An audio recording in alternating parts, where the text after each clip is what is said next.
Hey Jay, what's going on? Rob Cesternino for Rob is a podcast.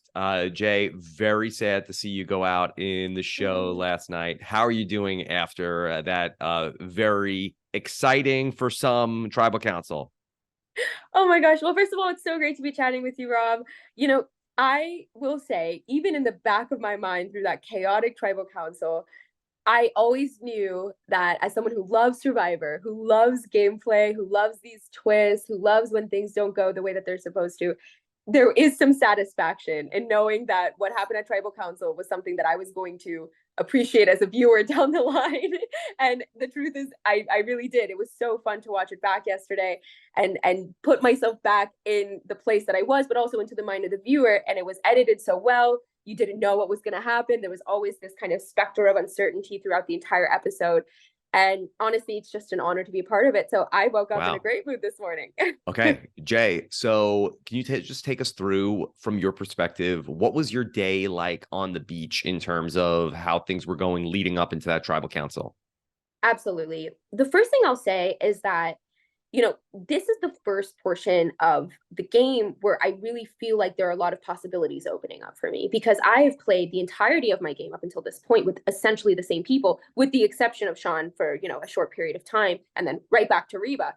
So I spend a large part of that day just getting to know people, making connections. And there are connections that I felt really good about going into that tribal council. Obviously, there was so little time, but I felt like if I can make it through this tribal council, literally starting the next day, we can start making moves with some of these people that I'm laying the foundation with. I would say Jake is someone I felt so good with. We had a little theater kid alliance going with the jazz hands as our handshake signature. I felt good about Emily, even though I eventually throw her name out as a little Hail Mary. But that's how I was spending the most of my day. With this idea in the back of my mind that obviously there's going to be a vote at that point, later in the day. But I was hoping that you know I would win the the merge story challenge, and then when I didn't, I was hoping that we could rally around someone else. Mhm. Okay, so when Caleb first says your name at that tribal council in front of everybody, were you surprised by that, or were you kind of expecting that he would do that? I was impressed by it. I don't think Hmm. I expected it to be as forthright as it eventually ended up being. But, I had played, I think, the entirety of my game up until that point with like subterfuge. That Hmm. previous tribal council, there was a lot of subtext in what we were saying. And I kind of appreciated that he came out and said, let's just openly discuss this plainly. Like, why not? And so And he did call I you would the say, most strategic player in the game, the I biggest was like, strategic threat. well, I just couldn't get past the point, the part of him being like, I am the biggest threat in the game. And I was like, guys, he's saying it. I'm not. Like, listen to what he's saying. I think it was a great move though by him because, at that point, if he could even, he just wanted to convince like a couple more people to vote for me. I was stressed that he had. That's why I did not play my shot in the dark, because I was worried that his, persuasiveness would actually win some people over at that tribal council, and it would be a little closer than I would have liked to hope for. Hmm. So that's a regret of mine. But I was, right there with him. I hope, like giving as much back as I could. Jay, you seem like that you were super loyal to the Reba cause. Were you surprised that attitude wasn't always reciprocated back to you by people from the Reba tribe? Yes, it's a great question, and I would say that the answer is kind of like somewhere in the middle. Part of it is that they're great players. They really, really are. And a big strength of their gameplay at this point in the game is that they're able to really make the people who are on the outs feel like they are with them. And that's like it's a great move. That being said, I think there is stuff that is shown maybe about my game that was not as visible about my gameplay. And one of those things is that I did go to Sifu at Original Reba and I did want to work with him. And we had the whole alliance, Pinky Promise, Music Alliance situation going. But he immediately goes then to Drew and to Julie and tells them that I want them out of the game. And I take this as a sign that we're not going to move forward as allies. He really is gunning for me, I think, from day one on the beach.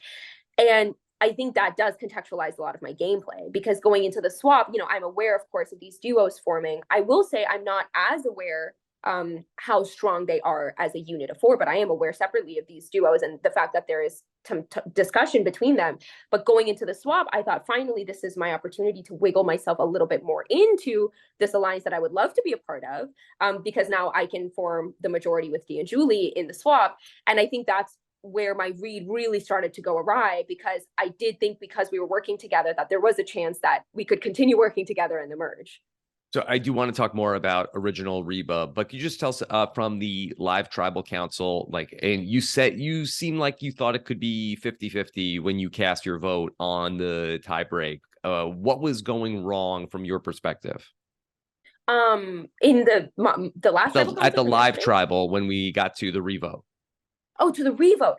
I mean, it was a Hail Mary. Like, I knew, and I, my face, I think, is so evident when the safe vote is, or from the safe result is read, that I was going home. I think it was just a way for me to go out fighting at least a little bit. Like, Yeah. I'd heard Emily's name on the beach earlier that day, and I was trying something. I was like, I can't just sit down and let people discuss this in front of me. But I did know, I did really in my heart know that it was me going home. I knew that going into tribal council. I knew that if by some magic Caleb was safe that night, it was going to be me going home. And it goes back to this statement that I actually say at tribal council to Jeff, where I say, Jeff, you have to make some game time decisions about risk, because if I make it through this tribal council and I haven't rocked the boat, that is a win for my game. If I go into this tribal council either having scrambled for somebody else at the last minute, or if I go into this tribal council and I put a rogue vote on someone else, that's just going to further any distrust that anyone has with me in the game. That's going to be bad for my long-term game if I make it through. So that was the decision that I had to make. Yeah, looking back, how much was your game affected when Sean asked to be voted out? I think that is really when my game starts to fall apart, and I'm immediately aware of that. Like, the next day, I am a mess at Reba. I'm crying. I'm like, I don't know what I'm gonna do. And I think the reason is that as soon as I see Sean, I mean, you see at the swap, like, we haven't even left the beach, and I'm like, I can't wait to talk with you. Like, I'm literally bursting at the seams to connect with him, because I feel like I've been not able to really play with anyone up until this point in the game. He's the first person I look at and I'm like, this could actually work. This is a connection.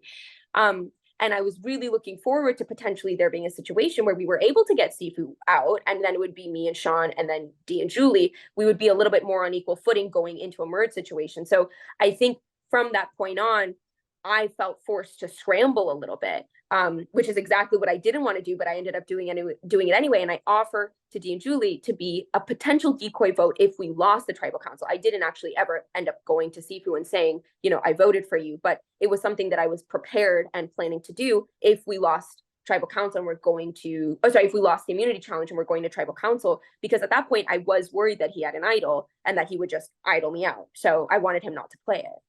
Did you know that D was the Sifu vote and that Sean had voted for D?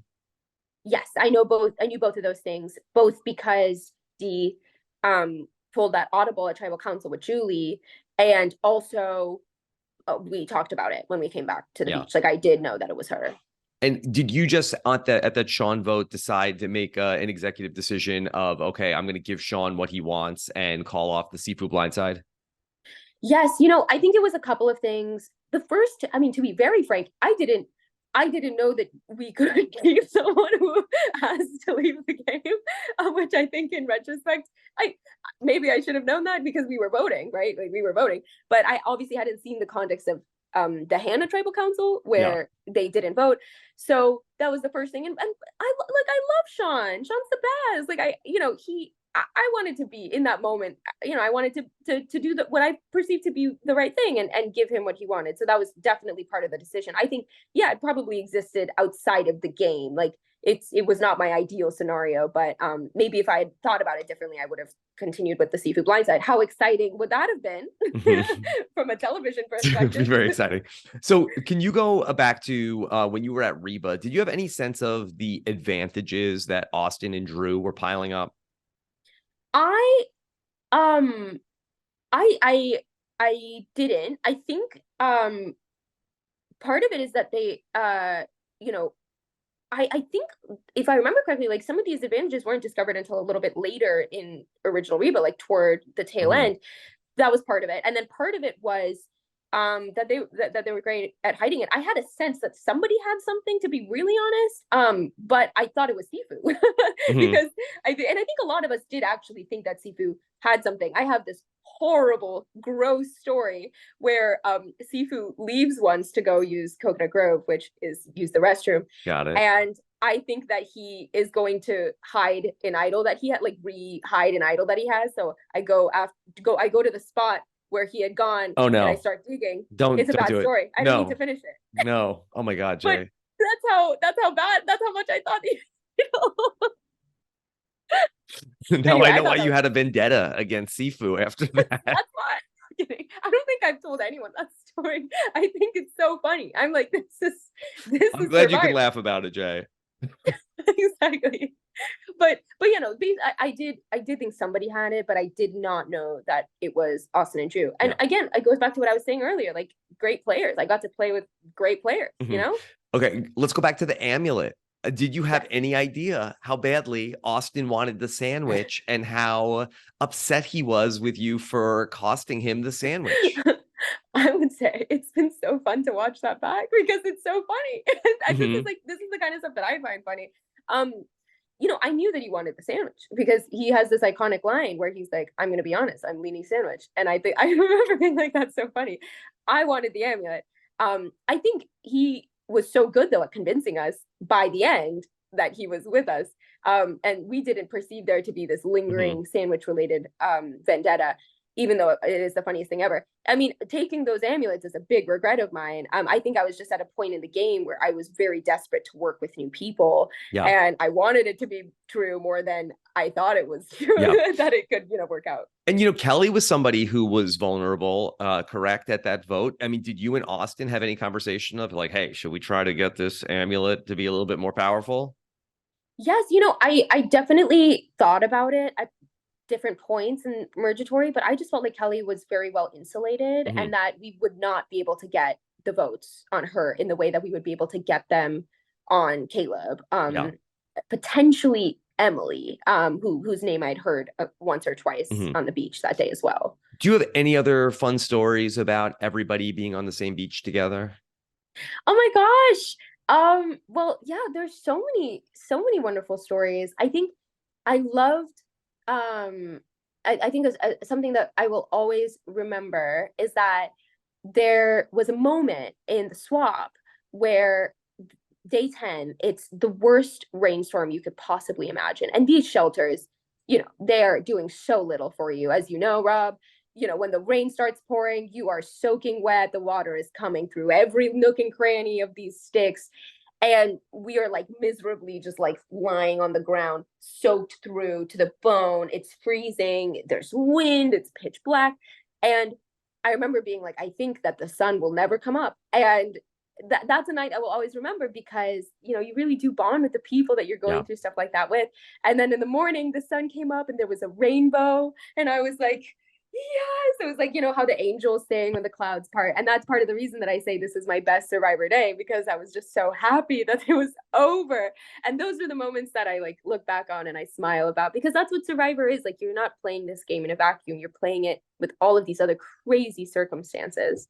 Jay, we know about all your success with making music. You just compared the Survivor game to a song up until that point. Will you be writing a song about your Survivor experience? And if so, what will it be called? Such a good question. Oh my gosh.